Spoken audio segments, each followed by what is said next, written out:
Le film commence par raconter une histoire du passé où les dieux marchaient sur Terre. Parmi ces dieux se trouvait Athéna, qui est la déesse de la sagesse et de la guerre. Athéna était si puissante qu'elle avait le pouvoir de détruire toute l'humanité. Cependant, elle a décidé de protéger le monde. En raison de cela, des jeunes et des chevaliers du monde entier lui ont juré fidélité et ont décidé de la protéger en utilisant les pouvoirs du cosmos. Cependant, il y a 18 ans, Athéna est réincarnée sous les traits d'une jeune femme sans défense. Un chevalier portant une armure d'or la protégeait lorsqu'elle tombait sur terre. À ce moment-là, un homme trouva Athéna protégée par le chevalier, et depuis lors, l'homme jura de trouver d'autres chevaliers pour protéger Athéna et la terre. De nos jours, un jeune nommé Seiya se souvenait de son enfance lorsque sa sœur nommée Patricia lui apprenait à se battre. Revenant au présent, un homme nommé Cassius convoque Seiya pour se battre sur un ring. Avant le combat, Cassius dit à Seiya qu'il est en colère contre lui parce que, pendant les combats, il ne sait qu'esquiver les coups, et il veut le voir se battre pour de vrai. Dès que Seiya entre sur le ring, il se retrouve face à face avec son adversaire, et peu après, le combat commence. Seiya parvient à esquiver tous les coups de son adversaire, ce qui met Cassius en colère et le pousse à entrer sur le ring. Cassius bat facilement l'adversaire de Seiya, et après l'avoir fait, combat contre Seiya. Étant donné que Cassius est très fort, il donne plusieurs coups à Seiya, le laissant étourdi. Lorsque Cassius était sur le point de donner son dernier coup, Seiya eut des visions de sa sœur ainsi que d'une femme mystérieuse, et à ce moment-là, Seiya utilise le pouvoir du cosmos. En conséquence, Seiya survit au coup de Cassius, mais finit par perdre le combat. Peu après, Seiya se lève, et voyant que Cassius voulait continuer à se battre, il décide de s'échapper du ring. Seiya va au vestiaire où un homme apparaît et lui dit de sortir pour rencontrer quelqu'un qui sait où se trouve sa sœur disparue. Alors, Seiya sort des vestiaires et rencontre un homme nommé Allemand. Allemand dit qu'il a vu ce que Seiya a fait sur le ring et qu'il savait qu'il possédait le pouvoir du cosmos. Allemand dit aussi que, dans peu de temps, son ex-femme apparaîtra avec quelques hommes pour emmener Seiya. L'homme finit par dire que Seiya doit venir avec lui, car sinon, sa femme le capturera. Soudain, des hommes en armure apparaissent et commencent à poursuivre Seiya. Le premier homme qui est apparu dans le vestiaire essaie de les arrêter, mais il est vaincu. Seiya et Allemand courent, et en entrant dans une ruelle, il rencontre l'assistant d'Allemand nommé Milok. En montant dans une voiture, tout le monde s'échappe, et Allemand explique à Seiya qu'au moment où il a utilisé le pouvoir du cosmos, son ex-femme a réussi à trouver sa localisation. Heureusement, tout le monde s'échappe par un tunnel et se cache des hommes. Dès que Seiya sort de la voiture, il exige des explications à Allemand, mais Allemand dit qu'il révélera la vérité plus tard. Seiya se met en colère, et à ce moment-là, Milok fait en sorte que Seiya s'évanouisse. Pendant que Seiya est évanoui, il commence à avoir des visions de son enfance. Dans cette vision, certains hommes entrent chez lui, mais pour le sauver, Patricia cache Seiya dans le placard. Peu après, une explosion se produit, projetant Patricia loin. À ce moment-là, une femme entre dans le lieu et remercie Patricia d'avoir utilisé le cosmos, car c'est ainsi qu'elle a trouvé. Puis, la femme arrache le collier de Patricia et l'emporte. De retour au présent, Seiya se réveille et se rend compte qu'il est emmené chez Allemand. Chez lui, Allemand montre à Seiya sa collection de statues des dieux et révèle une histoire où la déesse Athéna a réincarné en humaine et que Seiya est destiné à devenir l'un de ses chevaliers gardiens. Seiya ne croit pas à cette histoire, mais il change rapidement d'avis lorsqu'Allemand commence à parler de Patricia. Allemand révèle que Patricia a laissé son ex-femme l'emporter pour protéger Seiya, car elle savait que Seiya était le chevalier de Pégase. Alors qu'ils conversaient, la fille d'Allemand nommée Sienna apparaît, et Allemand révèle que son ex-femme la cherche aussi, car elle est supposément la réincarnation d'Athéna. Sienna remet à Seiya le collier de sa sœur, et Allemand dit que ce collier est la clé pour l'armure de Pégase et que, sans elle, Seiya n'aurait aucune chance de se battre contre son ex-femme. Pendant ce temps, l'ex-femme d'Allemand appelée Gura, ainsi que le chevalier du Phénix nommé Nero, visitent le ring de Cassius. Nero confirme que Seiya était sur les lieux et insulte Cassius en disant qu'il n'a pas pu vaincre un jeune faible. Cassius dit que Seiya a eu de la chance, mais que la prochaine fois qu'il le rencontrera, il le vaincra. Gura décide de mettre à l'épreuve les compétences de Cassius et envoie l'un de ses hommes les plus forts pour l'attaquer. Le soldat était très puissant et bat Cassius avec facilité. Cassius ne renonce pas et, en se relevant, utilise toutes ses compétences et parvient à gagner le combat. Gura est impressionnée et convient que Cassius est très fort. Elle décide de faire un marché avec Cassius, lui disant de vaincre Seiya avant qu'il ne découvre comment dominer son cosmos. Pour l'aider dans cette mission, Gura décide de donner le même pouvoir de ses soldats à Cassius, afin qu'il soit encore plus fort. Pendant ce temps, Seiya et Sienna prenaient leur petit déjeuner et conversaient. Seiya lui demande comment elle se sent en tant que déesse, mais Sienna dit qu'elle ne l'est pas encore, mais qu'elle sent que son cosmos augmente chaque jour et qu'elle va bientôt devenir Athéna. Seiya n'est pas impressionné par cette révélation, et à ce moment-là, quelque chose d'étrange se produit avec Sienna, où elle commence à accumuler une énergie puissante. De plus, elle a également des visions d'Athéna et commence à perdre le contrôle. Heureusement, Sienna se calme lorsqu'Allemand apparaît sur les lieux. Allemand explique à Seiya que sa fille possède le cosmos d'une déesse et qu'elle perd souvent le contrôle à cause de ce pouvoir. C'est pourquoi sa maison a dû être modifiée pour contenir les pouvoirs de Sienna et éviter que son ex-femme ne la trouve.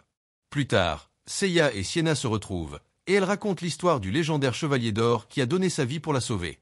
Elle mentionne également que, lorsqu'elle était petite, Allemand et Gura l'ont trouvée, mais Gura n'était intéressée que par l'armure d'or et l'a utilisée pour développer une technologie puissante. En entendant cela, Seiya parle aussi de son passé et de sa sœur Patricia. Seiya finit par dire qu'il ne va pas abandonner tant qu'il n'aura pas retrouvé sa sœur. Finalement, Milok emmène Seiya rencontrer le chevalier d'argent afin de pouvoir s'entraîner à maîtriser le cosmos. Les deux arrivent sur une île, et Milok dit à Seiya de gravir une montagne, car le chevalier sera au sommet. Seiya grimpe la montagne et faillit tomber, mais finit par atteindre le sommet, où il trouve Marin. Seiya est confus, car il pensait que le chevalier d'argent serait un homme. Marin ne se vexe pas, et Seiya lui montre son collier qui représente le chevalier de Pégase. Cependant, Marin n'est pas impressionné, car d'autres hommes sont apparus avec des colliers similaires. Soudain, Marin saute de la montagne, et Seiya la suit en bas. Seiya arrive dans l'arène d'entraînement, où les lois de la gravité n'existent pas. Marin dit à Seiya qu'un autre homme était arrivé là en quête de pouvoir, et révèle que cet homme était le chevalier le plus fort d'Athéna, connu sous le nom de Phénix. En voyant que Seiya était trop faible pour être le protecteur d'Athéna, Marin dit qu'elle va appeler Milok pour l'emmener loin, mais Seiya demande une chance. Marin accepte et, comme première épreuve, elle demande à Seiya de briser une roche. Le jeune homme essaie de briser la roche avec sa main, mais tout ce qu'il réussit à faire, c'est de se blesser. Marin dit qu'un chevalier pourrait briser la roche facilement en utilisant le pouvoir du cosmos. Avec beaucoup de facilité, elle brise la pierre d'une seule main et demande à Seiya de briser une autre pierre, mais cette fois en se concentrant pour sentir le cosmos. Seiya se concentra, et à ce moment-là, son collier commence à briller. Cependant, Seiya commence à avoir des visions avec sa sœur, et quand il essaie de briser la pierre, il ne peut pas. Marin dit qu'il a perdu sa concentration, et c'est pourquoi il n'a pas pu briser la pierre. Bien qu'elle dise qu'elle n'est pas le chevalier de Pégase, Marin dit qu'elle l'entraînera pour qu'il puisse en devenir un. Pendant ce temps, Cassius parvient à devenir soldat avec l'aide de Gura. Pour le prouver, Gura demande à ses autres soldats de l'attaquer, mais Cassius les bête facilement. Après cela, Gura demande à Cassius de l'aider à vaincre les dieux, mais il ne veut que vaincre Seiya. Revenant à Seiya, le jeune s'entraînait avec Marin, qui démontre un pouvoir en utilisant le cosmos. Seiya est impressionné, et Marin lui donne des conseils sur la façon de faire de même avec son propre cosmos. Pendant ce temps, Sienna dormait quand, soudain, elle commence à avoir des visions du cosmos d'Athéna. Dans la vision, elle s'était transformée en déesse et utilisait ses pouvoirs pour détruire le monde. Peu après, Allemand apparaît, et Sienna parvient à se calmer. Sienna est très inquiète et pense que ses visions pourraient se réaliser, mais Allemand la console en disant que tout ira bien.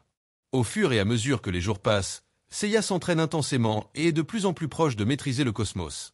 Il parvient même finalement à briser une pierre avec la main lors de l'un de ses entraînements. Seiya parvient également à frapper Marin, ce qui l'impressionne. En voyant que Seiya était plus fort, Marin lui ordonne de détruire une pierre géante en utilisant le pouvoir du cosmos. Seiya se concentra et, en utilisant tout son pouvoir, il parvient à détruire la pierre sans même la toucher. À ce moment-là, le collier se délite, révélant une boîte. Dès que la boîte s'ouvre, des pièces commencent à s'assembler sur le corps de Seiya, le transformant officiellement en chevalier de Pégase. Une fois que l'armure est complète, Seiya a une vision du jour où sa sœur a été enlevée et voit que Gura était accompagné par Allemand. Avec cela en tête, Seiya décide d'interroger Allemand, mais Marin l'en empêche.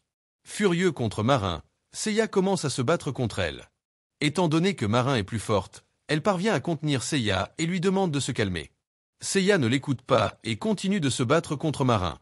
À un moment donné, Seiya et Marin entrent en collision avec leur cosmos, mais Seiya est projeté loin, perdant son armure. Avec beaucoup de fureur, Seiya dit à Marin qu'il a deux options et lui demande de le tuer ou de l'emmener à Allemand. Marin choisit la deuxième option et renvoie Seiya chez Allemand. Seiya retourne à la maison d'Allemand et, en entrant dans les lieux, Sienna apparaît. Seiya, avec beaucoup de colère, dit à Sienna que son père était impliqué dans la nuit où sa sœur a été enlevée. Sienna essaie de le calmer et promet de lui raconter ce qui est arrivé à Patricia. Finalement, ils arrivent à un endroit, et Sienna raconte que, quand elle était petite, Gura la tenait dans ses bras. Cependant, le cosmos d'Athéna a commencé à se manifester, et les bras de Gura ont été endommagés. Pour la sauver, Allemand a décidé d'utiliser l'armure d'or, mais depuis lors, Gura a besoin d'absorber du cosmos pour continuer à survivre. C'est pourquoi Gura a décidé d'enlever Patricia, pensant qu'elle avait du cosmos en elle. Cependant, Gura a découvert que Patricia n'avait aucun cosmos et l'a laissé s'échapper. Bien qu'elle fût libre, Patricia décida de ne pas rentrer chez elle, car elle savait que Gura pourrait retrouver Seiya, étant donné que c'était lui qui avait le pouvoir du cosmos. Pendant ce temps, Milok discute avec Allemand et l'informe que Gura arrive, car il a réussi à découvrir l'emplacement de Sienna dès qu'elle est sortie de chez elle. Allemand demande à Milok de trouver Sienna et de la protéger. Peu après, Seiya et Sienna voient Gura s'approcher et décident de revenir pour sauver Allemand. Allemand profita de ce moment pour placer une bombe sur les lieux. Dès que Gura arrive, Cassius et les autres soldats battent facilement les gardes d'Allemand. Après cela, Gura se retrouve face à face avec Allemand et converse avec lui. Gura demande à Allemand de remettre Sienna, mais Allemand n'accepte pas, car il sait que Gura l'éliminera. Peu après, Seiya et Sienna apparaissent sur les lieux, et Gura décide de sortir de la maison pour capturer Sienna. Cependant, avant qu'elle ne sorte, Allemand dit qu'il détruira tout avec une bombe. Avant qu'Allemand n'active la télécommande, Cassius l'arrête et détruit la télécommande. Gura demande de capturer Sienna et de faire ce qu'il veut avec Seiya. Les soldats de Gura affrontent Seiya, mais le jeune utilise tout ce qu'il a appris de marin et parvient à les vaincre. Peu après, Cassius apparaît, et les deux se battent. Cassius était un peu plus fort et parvient à faire tomber Seiya au sol. Cependant, Seiya se relève et utilise le pouvoir du cosmos pour vaincre Cassius. L'armure de Cassius était très résistante, ce qui a permis à Cassius de le renverser à nouveau. Lorsque Gura était sur le point de partir, Allemand parvient à se lever et décide d'activer la bombe de ses propres mains. La bombe s'est activée, détruisant tout sur son passage. Cependant, cela ne sert à rien, car Gura parvient à s'échapper, et Seiya se rend compte que Sienna est emmenée, mais finit par s'évanouir. Plus tard, Gura conduit Sienna jusqu'à une machine pour que son cosmos puisse être retiré. Sienna est très triste à cause de la situation, mais elle sait que Gura fait ce qu'il faut, car le pouvoir d'Athéna pourrait finir par détruire le monde. Finalement, Gura demande à l'un de ses soldats d'allumer la machine. Pendant ce temps, Seiya se réveille enfin, et Milok le trouve. Seiya est triste de ne pas avoir pu sauver Sienna, mais Milok essaie de le consoler. Avec beaucoup de tristesse, Seiya s'agenouille sur le sol, et soudainement, son collier commence à briller. À ce moment-là, Seiya a une vision où il voit Marin, qui lui demande s'il essaie de sauver sa sœur ou Sienna. Soudain, Seiya se voit lorsqu'il était petit. Il décide de se sauver lui-même pour pouvoir sauver à la fois Sienna et sa sœur. Avec cela, Milok emmène Seiya chez Gura. La maison de Gura était fortement protégée, et il commence à tirer sur le vaisseau de Milok. Milok dit à Seiya qu'il ne pourra pas atterrir et lui demande de descendre. Avant de sauter, Seiya concentre son cosmos, et l'armure de Pégase le protège de la chute. À ce moment-là, quelques soldats de Gura apparaissent, mais Seiya les bête facilement. Cassius apparaît également pour se battre, mais Seiya est très fort et le bête. Pendant ce temps, le cosmos de Sienna a presque été complètement retiré, mais Gura voit que la jeune femme souffre et a pitié d'elle. Par conséquent, Gura demande d'arrêter le processus, mais Nero veut continuer. Gura demande à certains de ses soldats d'attaquer Nero, mais à ce moment-là, il active son armure de phénix et bat les soldats. Sans ses soldats, Gura décide de l'affronter, mais elle est également vaincue. Nero enlève le collier de Gura, obtenant ainsi l'armure d'or. Cependant, juste au moment où il est sur le point de mettre fin à ses jours, Seiya apparaît. Seiya court pour sauver Sienna, mais Nero l'en empêche, et les deux protagonistes livrent une bataille légendaire. Étant tous deux en armure, le combat reste équilibré. Seiya lance le pouvoir de la météore de Pégase. Cependant, Nero se défend. Alors qu'il se battait, Gura parvient à éteindre la machine, mais cela ne sert à rien, car Athéna s'était manifestée dans le corps de Sienna. Nero se dirige vers Sienna pour en finir avec elle, mais elle est très puissante grâce au cosmos d'Athéna et parvient à détruire son armure. Sienna commence à tout détruire, mais Seiya croit beaucoup en elle et s'efforce de la sauver. Le cosmos d'Athéna détruit l'armure de Seiya, mais le jeune homme ne renonce pas. Seiya s'approche de Sienna et lui dit qu'elle n'est pas la déesse de la guerre et qu'elle peut choisir le destin qu'elle souhaite suivre. Seiya finit par dire à Sienna que, peu importe son choix, il ne va pas abandonner. Sienna est émue et parvient à contrôler le cosmos, arrêtant également la destruction du monde. Peu de temps après, Sienna découvre qu'elle peut maintenant contrôler les pouvoirs d'Athéna. Sienna se dirige vers Gura et en utilisant ses pouvoirs, parvient à lui guérir les bras. Dans la scène finale, le groupe rencontre Milok, qui les emmène loin, tandis que Nero observe de loin, tenant le collier de l'armure d'or. Et ensuite, Le film se termine. Si cette vidéo t'a plu, n'oublie pas de t'abonner à la chaîne, de mettre un pouce bleu, et profite pour voir d'autres résumés incroyables qui sont disponibles pour toi. Je te dis au revoir pour l'instant, et on se retrouve dans la prochaine vidéo.